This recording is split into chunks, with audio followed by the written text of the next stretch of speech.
জাতীয়তাবাদী ছাত্রদলের কেন্দ্রীয় কমিটির সভাপতি রাকিবুল ইসলাম রাকিব ও সাধারণ সম্পাদক নাসির উদ্দিন নাসির বলেছেন, গত জুলাই আগস্ট পরবর্তী বাংলাদেশে নতুন ধারার রাজনীতির সূচনা করবে। ক্যাম্পাস দখল, গেস্ট রুম কালচারের রাজনীতি করবে না ছাত্রদল। শুক্রবার দুপুরে কক্সবাজারের পেকুয়া উপজেলার মেহেরনামা গ্রামে চট্টগ্রামে জুলাইয়ে ছাত্র জনতার আন্দোলনে প্রথম শহীদ ওয়াসিম আকরামের পরিবার ও স্বজনদের সাথে সাক্ষাৎ শেষে এক ব্রিফিংয়ে তারা এই কথা বলেন।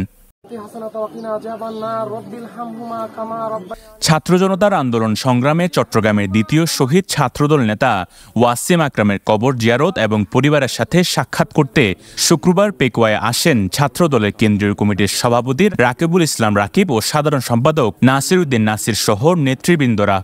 আবু সাইদ ওয়াসিমের রক্তের বিনিময়ে সেই আন্দোলনটা সফল হয়েছে। ব্রিফিংয়ে নেতৃবৃন্দরা জানান, ওয়াসিমদের রক্তের বিনিময়ে অর্জিত দ্বিতীয় স্বাধীনে বাংলাদেশে ছাত্রদল নতুন ধারার রাজনীতি করবে। বাংলাদেশের সকল শিক্ষা প্রতিষ্ঠানের ক্যাম্পাসে কোনো দখল থাকবে না, গেস্ট রুম কালচার থাকবে না। ছাত্রদল নতুন ধারার বাংলাদেশ গড়ব এবং ক্যাম্পাসগুলোতে নতুন ধারার ছাত্র রাজনীতি আমরা চালু করছি। সেখানে কোনো সন্ত্রাস রাহাজানি থাকবে না, সেখানে কোনো গেস্ট রুম কালচার থাকবে না, সেখানে কোনো রুম দখল থাকবে না, ক্যাম্পাস দখল থাকবে না এবং সাধারণ শিক্ষার্থীরা সামান্য পরিমাণে ছাত্রদল দ্বারা কখনো ডিস্টার্ব হবে না।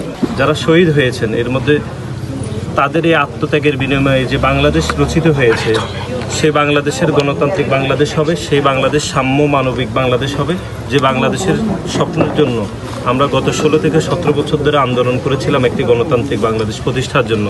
সেই গণতান্ত্রিক বাংলাদেশ প্রতিষ্ঠার প্রারম্ভে আমরা এসেছি। এ সময় তারা জানান, এক ওয়াসিম শহীদ হলেও বাংলাদেশের ছাত্রদলের লক্ষ লক্ষ নেতাকর্মী ওয়াসিমের পরিবারের পাশে আছে এবং থাকবে। পরে ছাত্রদলের কেন্দ্রীয় নেতৃবৃন্দ শহীদ ওয়াসিমের কবর জিয়ারত করেন। যে ওয়াসিমদের রক্তের বিনিময়ে আমরা যে বাংলাদেশ পেলাম, যে খুনি হাসিনা মুক্ত, ফ্যাসিস্ট হাসিনা মুক্ত যে বাংলাদেশ পেয়েছি, এই ওয়াসিমরা যে স্বপ্ন বাস্তবায়নের জন্য আজকে জীবন দিয়েছে, এই গণতন্ত্র পুনরুদ্ধারের জন্য তারা জীবন দিয়েছে, এই ছাত্রদল তাদের সেই আত্মত্যাগের ত্যাগ কখনো ভুলবে না। এই শহীদ ওয়াসিম আকরামের এই আত্মত্যাগ এদেশের গণতান্ত্রিক উন্নয়নের জন্য এবং এদেশের স্বাধীনতা, সার্বভৌমত্ব এবং সাধারণ শিক্ষার্থীদের যে আন্দোলন, সেই আন্দোলনে একটি নতুন মাত্রা যোগ করবে বলে আমরা বিশ্বাস করি। News desk, Penua news.